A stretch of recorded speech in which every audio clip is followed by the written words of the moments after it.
Hey everyone, Laszlo Montgomery here. Earlier than you expected, I know. This is a special episode that I'm putting out just as an extra added bonus so that you shouldn't go hungry in between CHP episodes. And I'm most delighted to have on the program Dr. Brandon Gautier, author of a new book called Before Evil. Fresh out of the oven from Tortoise Books, a publishing house located in my old hometown of Chicago, Illinois. Dr. Gauthier has a Ph.D. in modern history from Fordham University in New York City, where he remains an adjunct professor. And he lives the good life up in New Hampshire, where he's director of global education at Derryfield School. Welcome to the CHP, Brandon. Did I get that last name right? Well, Laszlo, first off, it's a real pleasure to be with you. I love your show. I'm a listener. I really enjoy it. So awesome to be able to talk with you. My last name, you accomplished the rare feat of saying my last name correctly while still mispronouncing it. Because normally in New Hampshire, people will say Gauthier, and this hurts my heart a little bit. And the French pronunciation is Gauthier, but I am from Louisiana, and a Cajun French perversion of Gautier becomes Gaucher, which phonetically is a bit of a nightmare, but it makes for an interesting opening exchange. So yes, Gaucher, Gauthier for our listeners. Got it. What kind of modern history did you study at Fordham? So specifically, my specialty was the United States and East Asia, and I particularly zeroed in on the history of U.S.-North Korean relations. And I wanted to understand not only the events that have created great enmity between the United States and the DPRK, Democratic People's Republic of Korea, formerly put. I wanted to understand how Americans have thought about North Korea and through an American lens. And that process of writing my dissertation enabled me to go to North Korea. It enabled me to study this in great depth. And what I found was, North Korea is ruled by a heinous regime, which has committed grave crimes against humanity with its own people. Yet what I really found as well was that Americans have often completely failed to understand North Korea as a product of Korean history, and that the United States has constantly formulated what North Korea is in the context of our own interest, right? Through the Cold War or through the War on Terror. And what's lost in this is, again, an appreciation for Korean history and that North Korea is explicable. That the ideological viewpoint of the leaders, we can explain it. It doesn't excuse what North Korea has done, but I found a story of ideas which is much more complex than only condemning the North Korean state for its acts. 12 years of doing the CHP, Mao Zedong was one of the first topics I wrote down in this long stream of consciousness, brainstorming future topic ideas. Yet all these years, I never gave Mao the same CHP treatment I gave Zhou Enlai and Deng Xiaoping. A standalone series on Mao as a topic on the CHP. There's too much meat there. I'd be better off starting a new show. He's gotten plenty of mentions, though, in all the episodes I produced on PRC and CCP history. And that's why it's particularly special to have you on, because I've never spoken about any of this before. So your new book, Before Evil, it looks at the early formative years of 6 dictators. Besides Mao, you examine Lenin, Stalin, Hitler, Mussolini, and Kim Il-sung, their parents, the conditions of their youth, and which people and events shaped them. So let's speak to Mao's experience, as this is the China History Podcast and all. But you could feel free to speak to the broader picture as well, with the other lives. So first off, what were the 3 caveats you mentioned at the beginning about how the reader should approach this book? So there's some crucial things that have to be said before we can even start a conversation that is inherently about trying to humanize dictators who do some terrible things, but are immensely important in the larger story of history.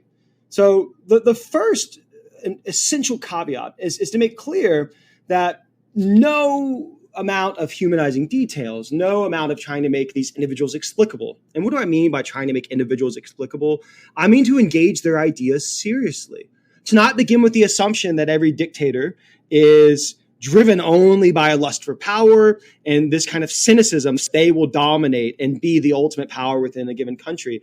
I look at the story of dictators as being one about the power of ideas to inform their notion of best interest, what is right and wrong. But the first absolutely essential caveat in that regard is that no humanizing details about these dictators, no degree of feelings that we conjure up for them can matter when compared with their later crimes. And what I mean by that is to make, whether it be Stalin or whether it be Mao or whether it be Lenin or Hitler or Kim Il-sung and Mussolini, more explicable, to explain them in no way can excuse the things that they did that caused great harm.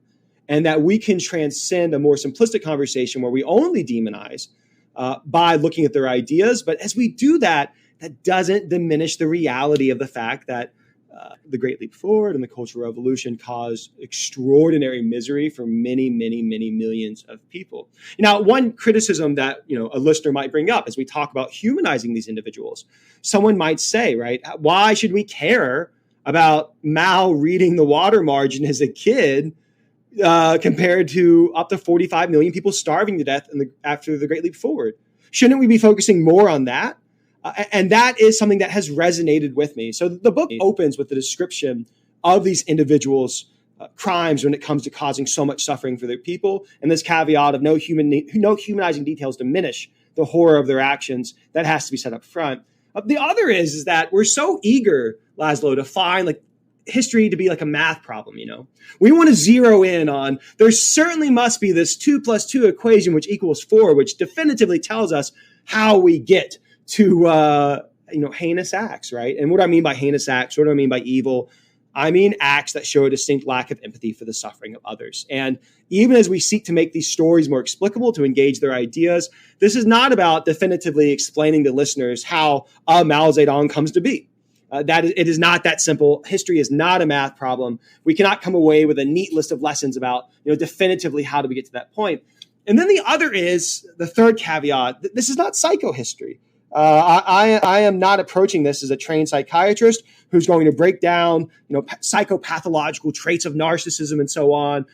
We cannot resurrect Mao or Stalin or Mussolini from the dead and engage in a year-long conversation with a trained psychiatrist and then come to responsible diagnoses. Even if we could resurrect him from the dead and have an extensive psychopathological process of diagnosing, kind of what made him tick in that regard, even that is not going to give us a foolproof understanding of how such individuals come to be. Diagnoses exist on a spectrum. And just because someone suffers from a given psychopathological condition, this does not preordain them to commit crimes necessarily.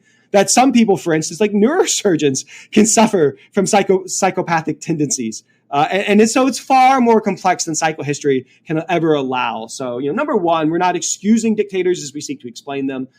Number two, it is not so easy as assuming that this is going to be like a math problem. We come away with a formula about how all of this happens and how we can prevent it definitively in the future. And I don't think psychohistory is the best approach. So why does Mao's youth remain relevant for understanding Chairman Mao, the leader of the PRC from 1949 to 1976? Well, I would return to what he says in January 1958, when just as you have, the beginning process of the Great Leap Forward just about to unfold, his core point that, that China is like an atom and that the CCP, the Chinese Communist Party, will smash it open and create a nuclear chain reaction of energy, destruction for the sake of creation. And we see this kind of common denominator point throughout the course of his time in power, that we must break down and destroy the old China for the sake of renewing it, right? For realizing a new and better China. There are many reasons, why that comes to be, this line of thought. And as I was just saying about psychopathological tendencies, I don't reject that there are these elements in Mao's thinking, that this is not part of the story. It is. But what I privilege in this story is the power of ideas. And if we are to understand the Great Leap Forward, I don't think it's best to only try to interpret it through the lens of Mao's mental condition, right? But through the ideas he believes. It is Mao who believes at the height of his power that he could break down China and renew it. Where does that idea come from? What are the origins of that line of thinking? And we'll see it in the Cultural Revolution, literally. You will have kids tasked, Red Guards, with destroying the old China, to raid the grave or the tomb of Confucius. Where does that come from? Mao's youth is absolutely essential for understanding the origins of ideas that lead him to believe these things. It takes shape in the course of growing up in a China that had fallen prey to foreign imperialism, the suffering and misery of a great nation, suffering before what were viewed as foreign predators, preying on it, and returning to a classroom at the Hunan First Normal School with Yang Changqi, a teacher really driving home this notion that we will have to destroy what is broken, to rebuild.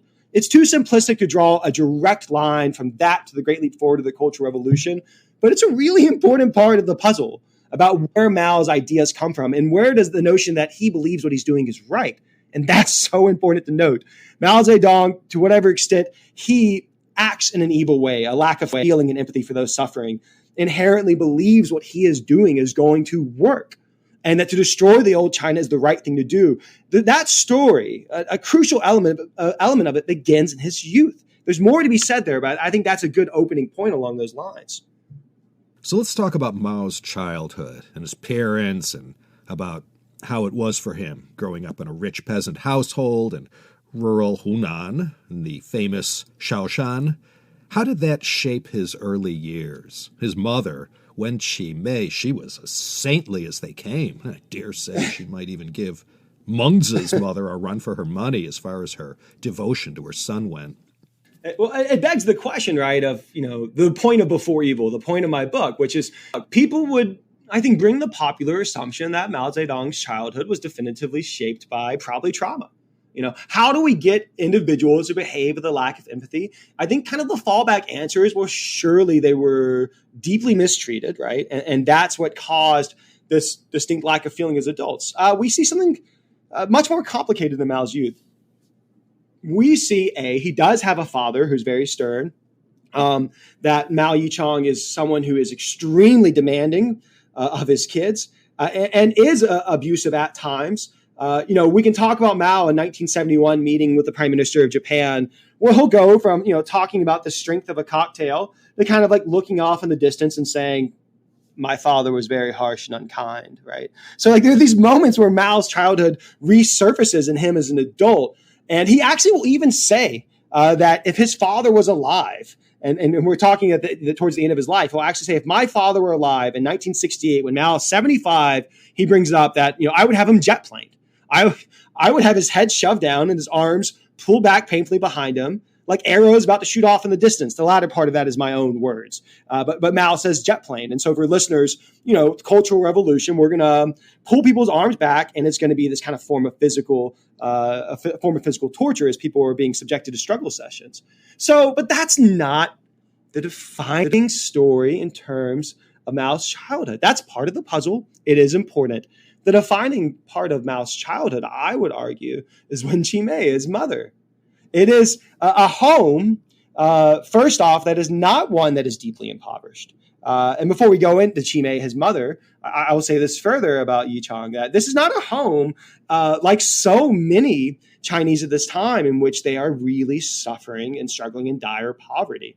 This is a home of quote-unquote rich peasants, as Mao himself will admit. His father was quite a capitalist. His father, actually, his life is a small success story. He is able to pull himself up. His dad, Yichang, is born into a debt-ridden family, and his dad is able to overcome that, to have his own farm, and to be really successful. He is able to essentially have a nice home. And so point number one about Mao's childhood, it's not necessarily that he has an abusive, stern father. That matters. But it's that he grows up in a privileged childhood. He grows up in a home which he has certain advantages that other students don't. Okay, before we get to Qimei, let's elaborate. What are those advantages? Well, he has access to a level of education that his father's determined to see him achieve. His father wants Mao to be able to basically be able to speak to Confucian teachings that would help in the legal system and to be able to help him on the farm, not just doing farm work, right, but to help him with running the farm in terms of the numbers entailed. And so he has access to an education. He is able to embrace the later ideas that we'll talk about in the very beginning because he has certain advantages other people don't. And then let's get to his mother, Qimei. She is a lovely, lovely person who adores her son. She's illiterate, but she does not lack in self-confidence. She's intelligent. She argues with Yichang and will strategize with young Mao about how to deal with their father. And Mao will say, remembering her, I worshipped my mother. Quote, wherever my mother went, I would follow. Historians have noted that, it was her interest in Buddhism, her interest in how one could take a distinctive ethical stance. Like, what could you do to improve the world around you? Mao's earliest exposure to that is through his mom and through the notion of Buddhism, that you cannot serve your fellow man if you're unwilling to pursue larger accomplishments for the sake of others. When his mom dies in 1919, she's just 53 years old. Young Mao is just 26. It crushes him. He'll deliver an oration at her funeral and say that quote, the noblest aspect of mother's character was her impartial love that extended to all. The heart-rending details of her sufferings are too numerous for me to write down, but it goes on to say that, as for her unaccomplished wishes, like to make the world a better place, we pledge to fulfill them. Young Mao will say, my heart is set and determined. And now, Laszlo, things are getting messier. Things are getting more complicated. We're not just seeing the future dictator being abused as a young man by a stern father. We're seeing a flesh and blood human being who genuinely loved his mother, whose mother genuinely loved him, who looked at her son and encouraged him to think about, what will you do with this life? If only she had known that Mao's future would lead to the death of all of her other children. Yeah, quite ironic. You also write about Xiao Zisheng, Xiao Yu, in the book. He was the childhood friend of Mao from school, and he was from the next town over, south of Shaoshan. What about him? Yeah. Xiao Zisheng is really important in terms of the story of Mao's childhood. It's kind of another one of those curiosities at first glance that have kind of been lost, that we do have a primary source that describes, Mao at the first normal school in Hunan and who he was on the verge of discovering all of these ideas. So, we take Xiao Yu's book, and I'll call him Xiao Yu for the sake of convenience in this moment, because this is the name he is going by. He writes this book that Mao Zedong and I were beggars. And he describes Mao at great length at what he was like when they were training to be teachers. And it has to be treated cautiously. Xiao Yu's memories of Mao are colored by their later antipathy for each other. There's a lot of direct quotes, that decades after the fact, you have to ask, how could you remember those quotes word for word? But what comes across about Mao and the story of his youth as a young student at the first normal school, studying to be a teacher, is again one that is more complicated than we would otherwise assume. We see a young person who, as Xiao Yu will remember, quote, every morning I used to hear him reading aloud from the old classics. He studied hard. We see a young person in school who is not just, acting callously and being kind of the cruel mass murderer that we would want to boil this down to. We see someone who's obsessed with history, literature, philosophy. We see someone who bonds with other people like Xiao Yu. They're both from Hunan province.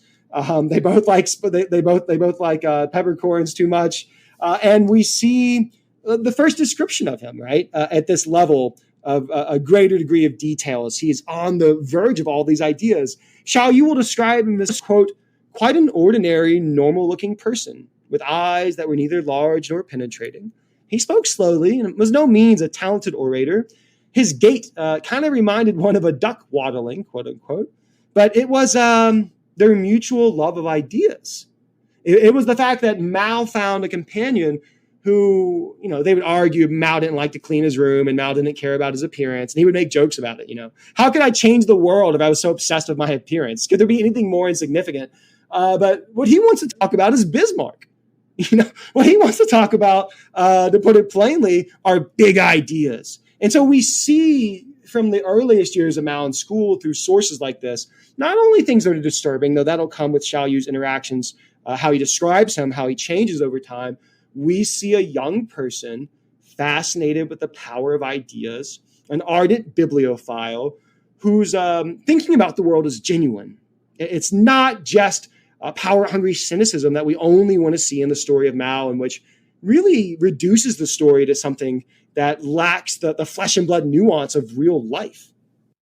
You cited Xiao Zisheng's book, Mao Zedong and I Were Beggars. So whatever became of that childhood relationship with Mao after he became such a major figure on the political scene in China? They will ultimately fall out, right? And This will take place for a number of reasons, but ultimately by the early 1920s, you have Mao moving more towards communism. And really what arises between Xiaoyu and Mao is that Mao's historical rationalization of the meaning of reality, to put it quite simply, is the notion of the heroic figure who is going to make hard decisions for the greater good. As we'll talk about here perhaps in a little bit, Mao's affinity for Chinese history, that the thinking of Mao is that, if we take an emperor like Liu Bang, that this was a leader who did what he had to do. Yes, he turned on his friends and allies, right? But he wouldn't have made it long if he hadn't. And the great heroic leader will be unafraid to make the hard decisions. And sometimes that leader will have to undertake even cruel or vicious acts for a larger ideological end. What happens between Xiaoyu and Mao is they fall out over this notion of what should the path to progress be.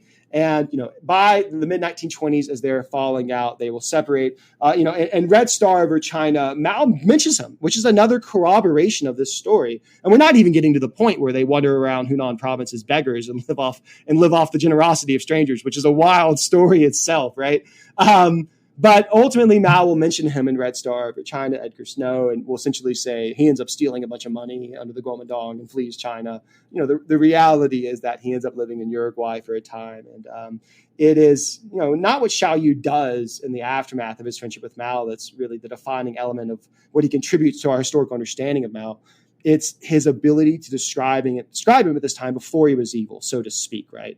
Which is the framing of the book at a different time in his life.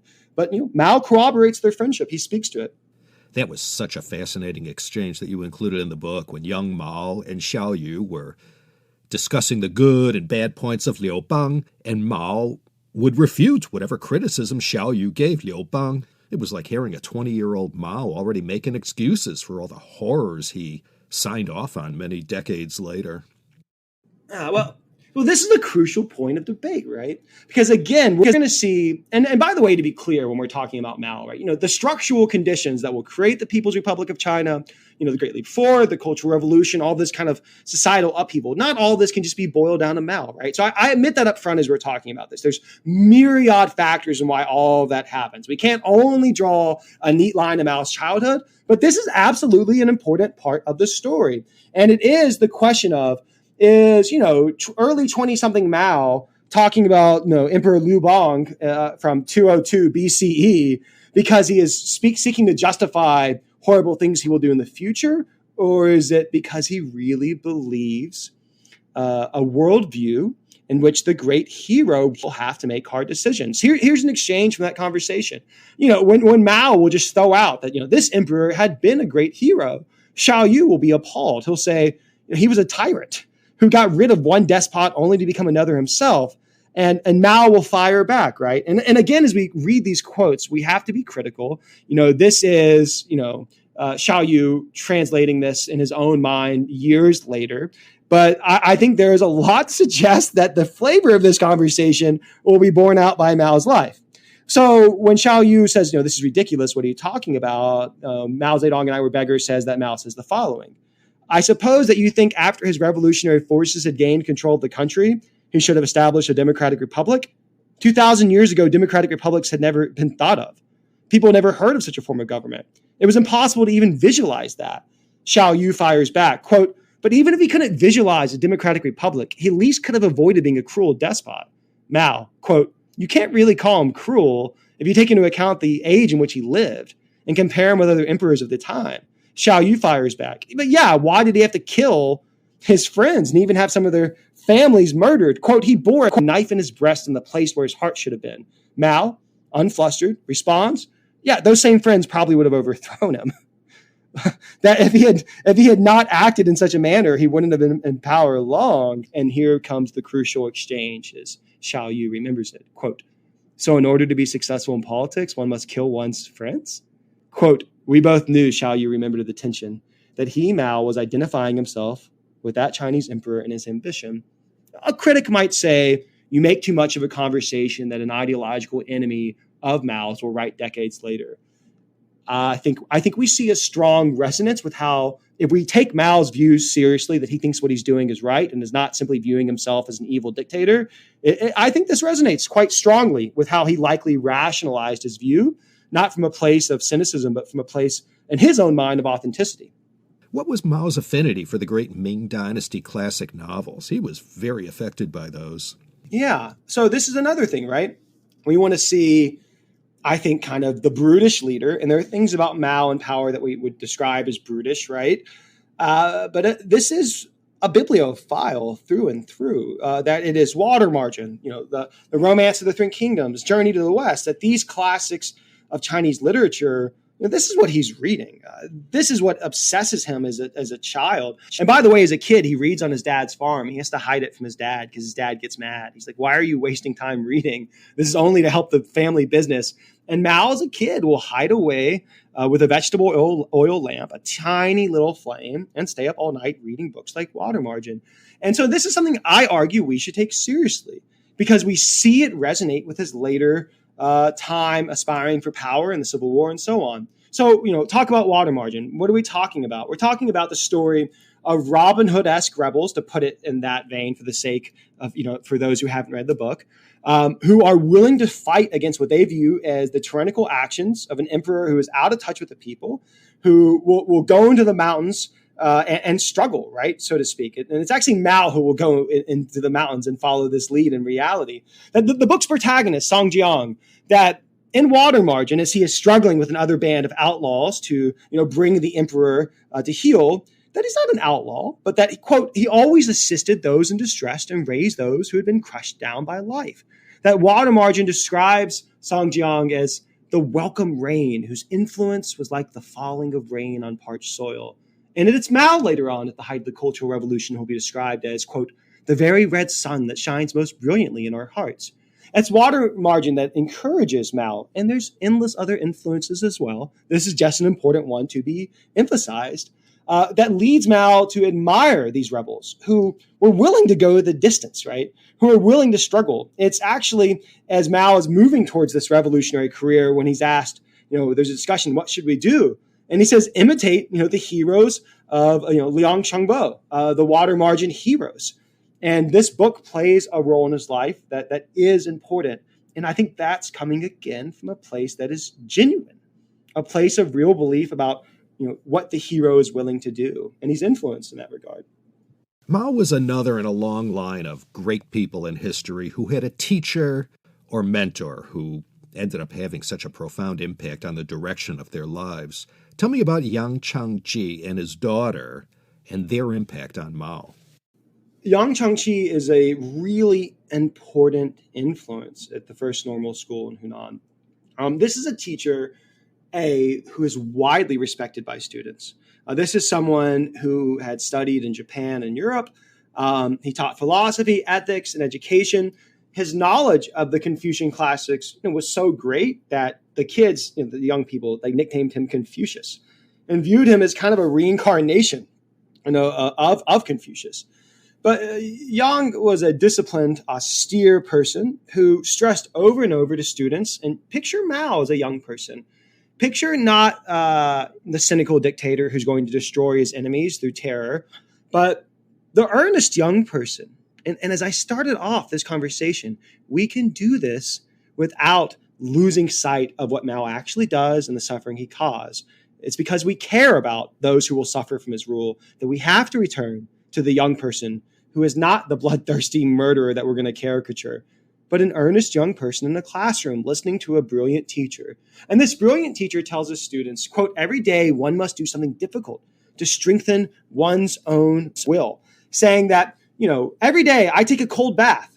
It strengthens the will. It's good for the health.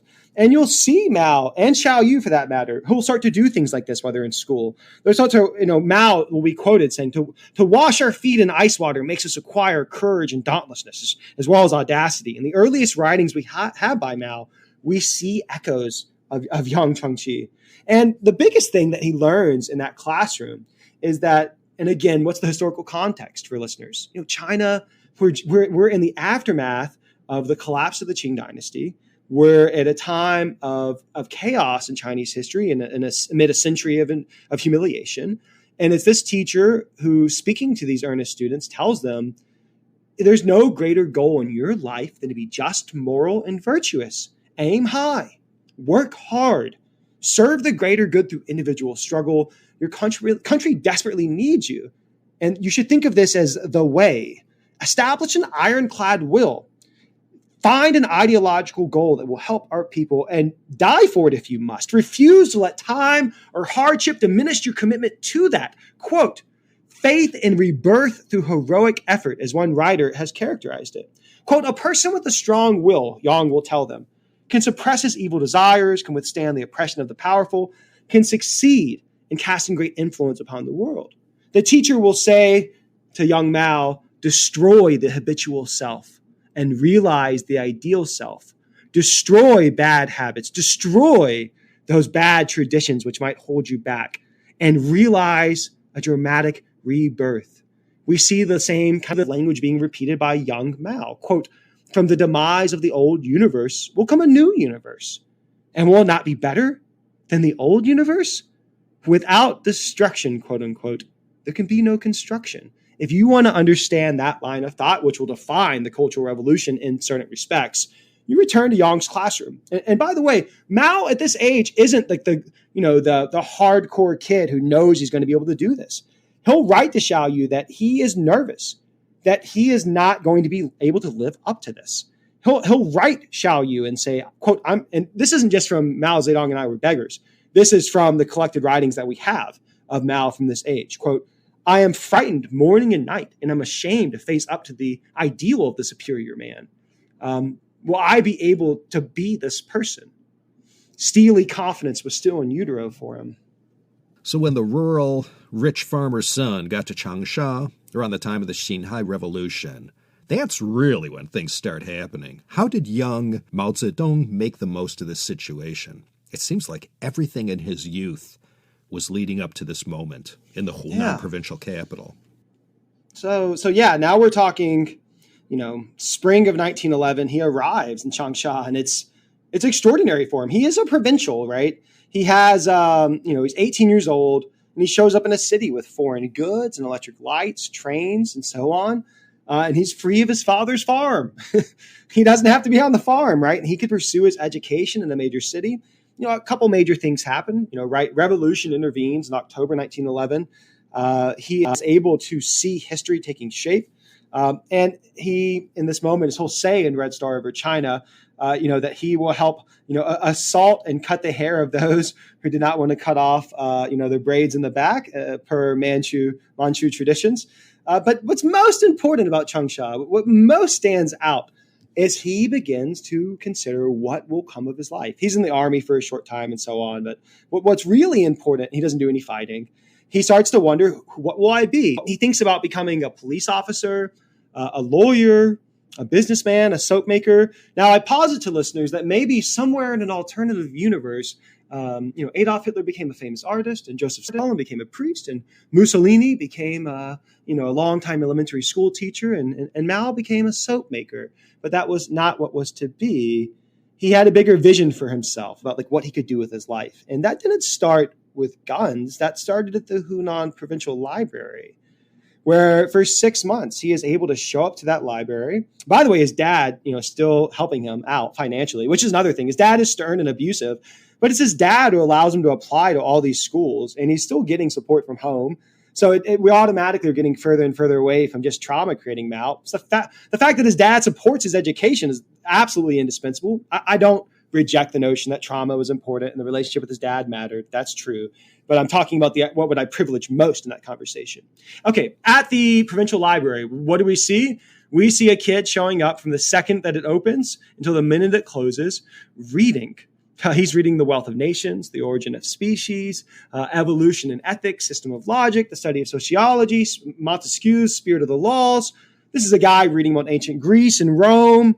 He's studying a map on the wall to make sure everything is happening. Although his geography was really never quite good. At one point, at the height of his power, Um, Julia Lovell has noted in her book on global Maoism that Brazilian diplomats showed up to Beijing, and when he was talking to them, he asked where Brazil was.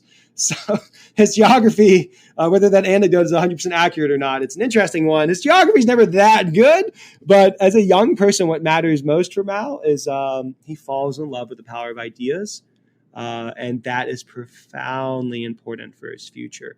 What will he do? What will he make of his life? Oh, by the way, I'll throw out here really quickly, it's Xiao Yu's brother, Emmy Xiao, to use his easy name, so to speak, who will write one of the very first biographies of Mao Zedong. And he'll speak about all this, by the way. Yeah, Mao's knowledge of geography. There's a few world leaders who also suffer from this affliction, not to mention an American president or two. Mao would make fun of this. He'd say, who cares, right? You're talking about a leader who would not be embarrassed to appear in his bathrobe in front of a diplomat. Why? This also goes back to his childhood with Xiao Yu at the first normal school. This is utterly irrelevant to what really matters, which is the battle of ideas, right? Which is the force of personality to see the realization of a certain idea. I have people who can read maps, right? I don't care about my appearance in that regard. This is utterly irrelevant to what we should actually be talking about. That's the vein there for Mao. So you've written about Mao's early years, before evil. Knowing all this, what can you say about the dictator he became? What would you, having studied his early years so deeply like you have, what do you have to say about the historic Mao?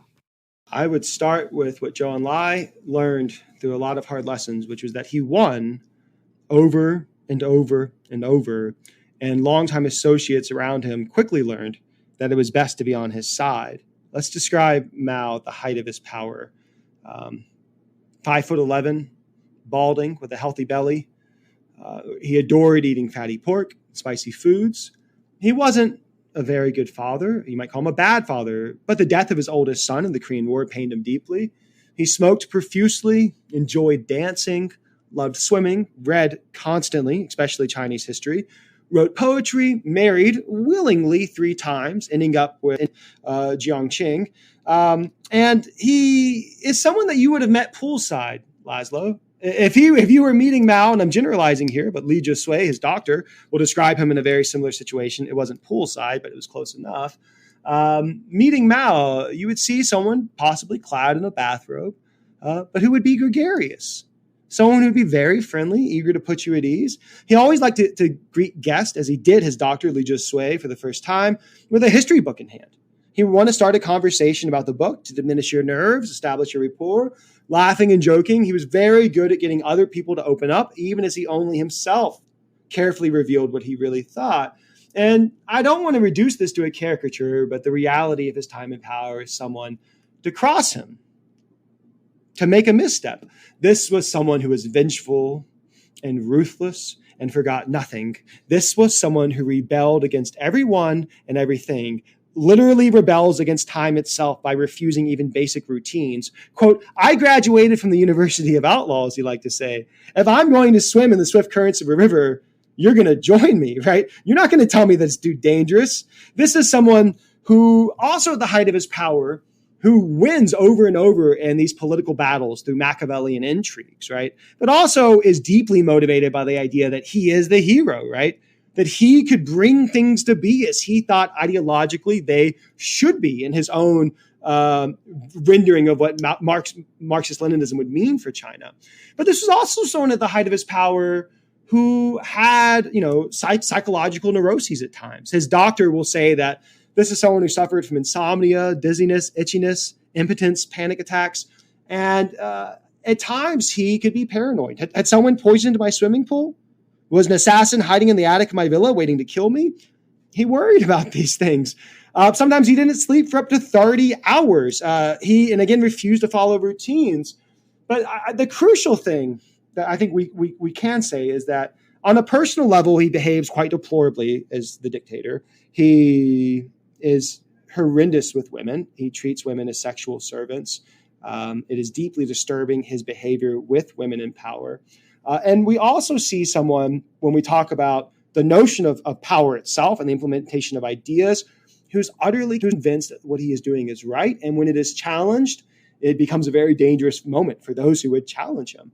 If we look at Peng Dehuai and the aftermath of the Great Leap Forward unfolding. And so when we're talking about Peng, right, we're talking about a famed general from the Civil War.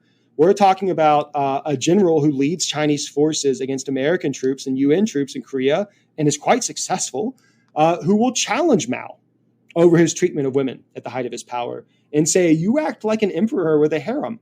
That goes really poorly for Peng, and he will be relentlessly persecuted in the Cultural Revolution. Or perhaps maybe we talk about this point of the notion of his delusions of heroism, what happens when he's challenged. Frank Takata, in his trilogy on liberation, on Mao's Great Famine and the Cultural Revolution, will recall one story that most stands out to me, which is that Liu Shaoqi will challenge Mao as the famine is unfolding.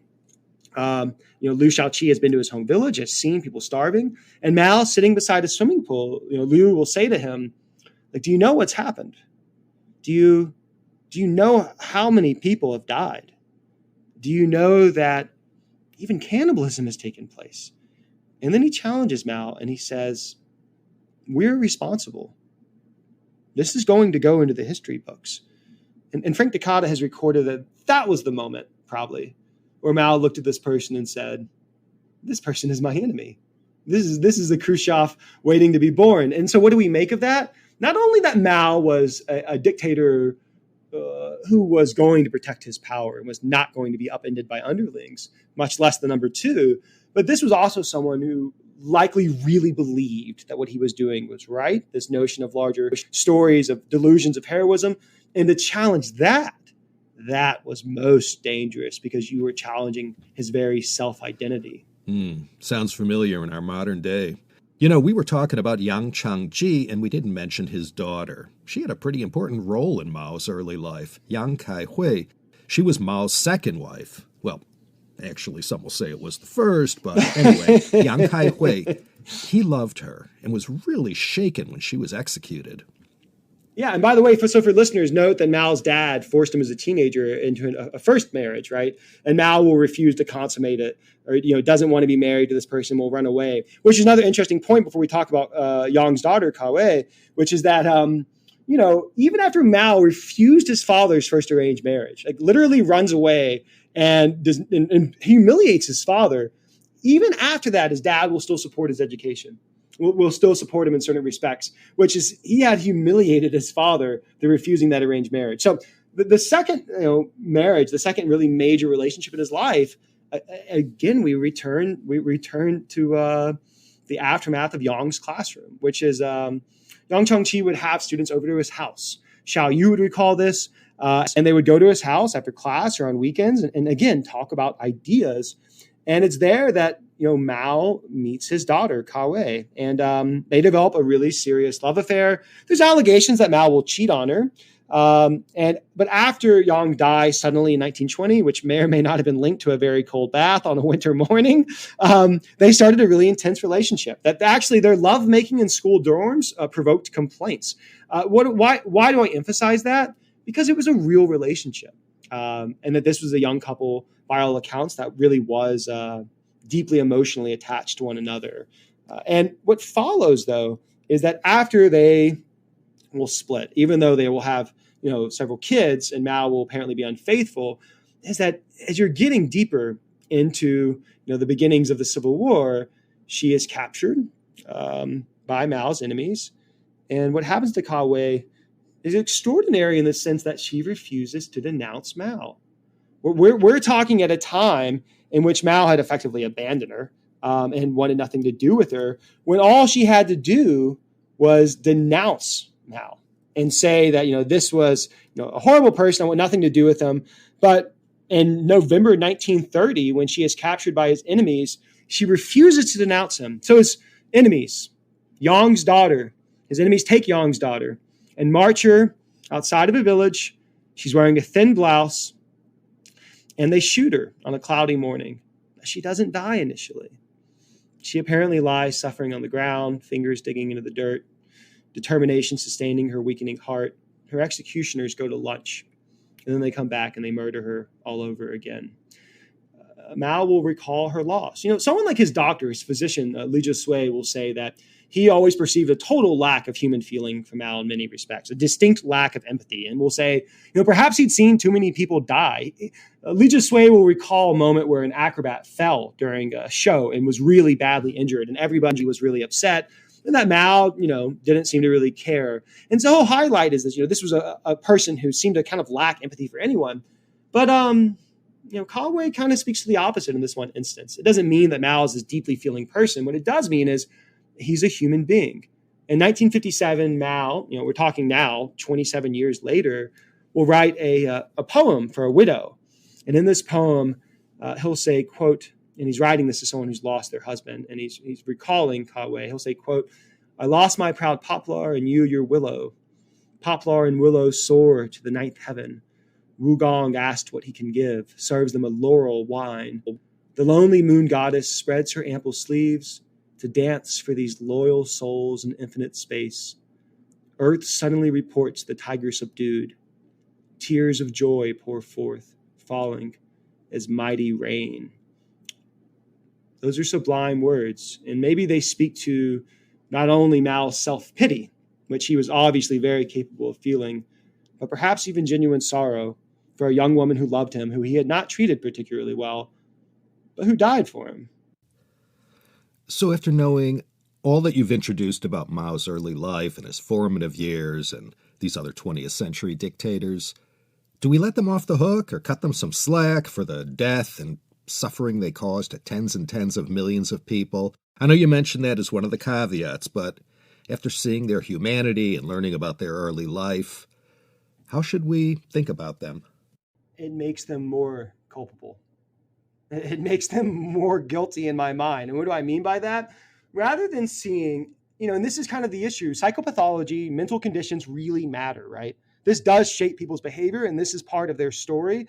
But, a mental condition or a health condition of the mind does not definitively determine that someone is going to behave in a certain way. But even if we say that someone has a mental condition that does indeed influence them to behave a certain way, I think we have to be really careful by suggesting that people like Mao or people like Hitler or Stalin are only a product of those psychopathological diagnoses. That, in other words, maybe said more simply, that mental health conditions render them, having less agency, right? That they are driven to do what they did, not because they embraced certain ideas through their own agency and because they really believed them, but because they had this mental condition that made them behave in this way. The mental health part matters, and that's part of the puzzle. But the reason why they're more guilty is a result of this humanization.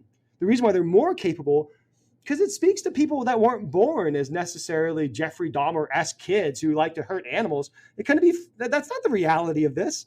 We see kids who love to read. We see people who are genuine in wanting to make the world a better place.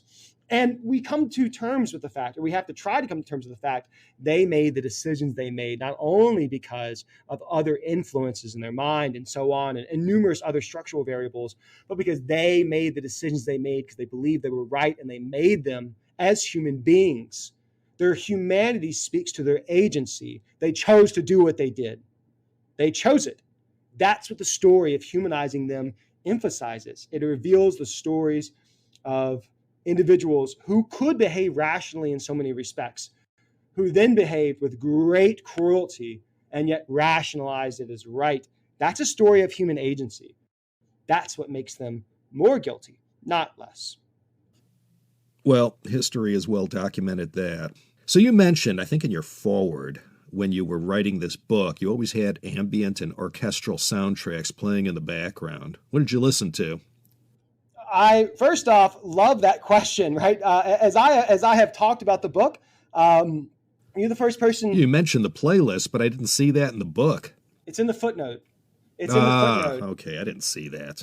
Yeah, I never read footnotes. Who's got time for that? What am I, an check academic? out the footnote. There is a playlist, and I actually am writing an article about this for a music site, and I am interested in the ways that ambient music can heighten our degree of focus as we read and can enrich our understanding of certain material through making it a more engaging process. Some people don't like to read and listen to music. It's distracting. That makes total sense. But I was really interested in a number of artists who I listen to a lot. Johnny Greenwood, who's the guitarist for Radiohead, has made a lot of soundtracks. He made one called Phantom Thread, which Spotify let me know I listened to 21 times over 2021 while finishing Before Evil.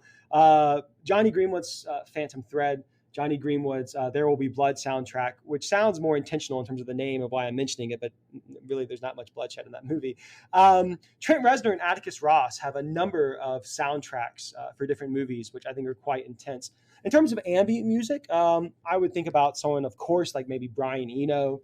There's another group called Stars of the Lid, The Dead Texan, A Winged Victory for the Stolen, and these are atmospheric albums in many respects. Another one would be Steve Hochschild, Losel, Jonas Reinhardt. Now, you may not be able to spell out some of these names, friends who are listening, but I listen to them all. You do? And I have my own Johnny Greenwood playlist on Spotify. I'll send you the link. Oh, my goodness. We're kindred spirits. Well, I'm really interested in, there's a quote I mentioned in the opening part of the book. And this quote essentially is this question returning to of should we feel for these types of leaders and why? I think that feeling, and I think music helps create these feelings, enables us to think more deeply. Now, emotions and hysteria among large groups of people may not lead to critical thinking, but if we reason deeply, and now I'm quoting Mary Wollstonecraft from the Enlightenment, quote, we reason deeply when we forcibly feel. And so as we think about feeling for Mao, losing his, we'll call it his first wife, when we think about someone like Vladimir Lenin experiencing his older brother being hanged by the Tsar and so on, the music of Johnny Greenwood, the music of these artists we're talking about, it's powerful. And I think it heightens those feelings. And I would like to see more historians and more writers of all stripes. Although I just wrote an article about this. There's lots of efforts at this. Work in more music that for readers who are interested in this can have maybe a more absorbing reading experience. Great idea. It helps shape our reality in a way that is really intellectually substantive. It creates greater focus and it creates a more beautiful daily reality to have this music going for me anyway, right? For different listeners, it'll be different. And I'm interested in the ways that history in our discussions can intersect with other areas which we may not necessarily think as being conducive to greater artistic or intellectual thought. Of all the men that you wrote about, which one was the most interesting to research and present? That's really hard. Well, I would say a couple. I would say Lenin for me was super interesting in the sense that he has the happiest childhood out of all of these individuals. That he has, in many respects, a lovely childhood. He grows up in a home with a really loving mother. His father is stern, but he's a good dad, and he really cares about his children. He cares about their education. And so Lenin, for me, is the most paradoxical in the sense that he goes such a radical direction after his older brother is hanged by the Tsar for a conspiracy to kill the Tsar. And Marxism and ideas radicalize him, but he, of all these dictators, maybe goes furthest from a happy childhood to the heights of terror. And, in 1918, he'll write a telegram, essentially saying, and you can look it up, it's Lenin's hanging telegram. You can find a copy online quite easily. It's the best evidence of his crimes against humanity in a really one-page format. He'll say, hang without mercy, 100 known kulaks, meaning rich peasants, bloodsuckers. He'll say, take hostages. He'll say, P.S., find some truly hard men. What stands out to me about that is he's talking about people like his own family. He'll write in 1920, he'll have to do, everyone in the Bolshevik regime and is asked to do a survey about their class background. And what does Lenin write for his? He writes noblemen. His dad had earned the rank of a hereditary noble. Lenin was technically a noble. And that's grim humor from the same person sending people like his own family to their deaths. The other is Mussolini has a contradiction I still can't wrap my mind around. We're talking about a warmonger, a shameless opportunist who invents an ideology. He's a classic opportunist, yet really cares about ideas. He's a warmonger who proclaims peace. He's an extreme philanderer who supposedly loves his wife. One of the last things he writes is a letter to his wife about, you have been for me the only woman whom I ever really loved. He never wanted to be around her. She scared him. And then he dies with his mistress. A passionate bibliophile, obsessed with books, who ignored basic facts. He'll do things like straight up lie to you that he could read Greek. At one point, his son Romano chimes in. He's like, "Dad, you can't read Greek." That actually happens. A loving father who spends very little time with his kids. His son Romano ends up becoming a jazz musician. Will write a loving memoir of his dad, which is kind of he acts as an apologist, so to speak, for a lot of what his dad did. He'll survive an ugly wound from friendly fire in the World War One. In World War I, he'll survive violent sword duels, including one in 1921 when he nearly kills a newspaper editor. He survives car and airplane crashes, numerous assassination attempts. He should have been dead. There's no way this guy should have made it to what you would consider the height of his power in maybe the mid-1930s. Super cautious, but also reckless. A man who, and now I use another historian's words, who, quote, combined the ferocity of the tyrant with the hesitations of a child. He bragged his skull was bulletproof. It wasn't, but was really afraid to get shots at the doctor. His daughter, Etta, will say he would tense up so hard when getting an injection that it literally broke the needle on one occasion. He was a fascist who sought to create a totalitarian regime, a war criminal responsible for 1 million deaths from Italy to Ethiopia to Libya. But he was also a tragic buffoon who became lost in a dream until its consequences shook him awake. As I quote in the book, Thucydides from the History of the Peloponnesian War, war was a stern teacher after all. Well, I'd love to keep this going and look at the other 5 lives you discussed in the book, but we have to stay true to our mission here at the CHP and present Chinese history. So I encourage everyone interested to learn more about these figures from the last century to go check out Before Evil, Young Lenin, Hitler, Stalin, Mussolini, Mao, and Kim. It's coming out April 26th on Tortoise Books. Brandon Gautier, anything more we can add before we sign off? Listeners, if you're interested in reading the book, you can go to beforeevil.com, and there's several different ways to acquire it, from the publisher to other major platforms where you can get the book. And I'm really continue to be interested in something that matters so tremendously for our daily reality, which is this notion of a commitment to love, empathy, and mercy, even as we seek to hold people accountable. And how do we grapple with the worst crimes we can think of? How do we grapple with those who have behaved with such inhumanity, but grapple with them as human beings? And that remains profoundly important. And that's been my aspiration. And I hope that will resonate with listeners. It was a real pleasure to speak with you. I love your show. Thanks again for having me on. It's my pleasure. Yeah, it was great to have you here. I really enjoyed the discussion. And I'll come out to New Hampshire to visit. Nice place. I will have Johnny Greenwood waiting with a lovely cup of tea. Well, that's all the incentive I need. I'll call you next time I'm in Manchester. Well, I guess there's nothing more to do except thank each and every one of you for listening. This has been a special episode. I got a good one coming out for you any day now. Part 1 of a 2-part series. This is Laszlo Montgomery, signing off from Los Angeles, California, IA, and treating you to come back next time for another exciting episode of the China History Podcast.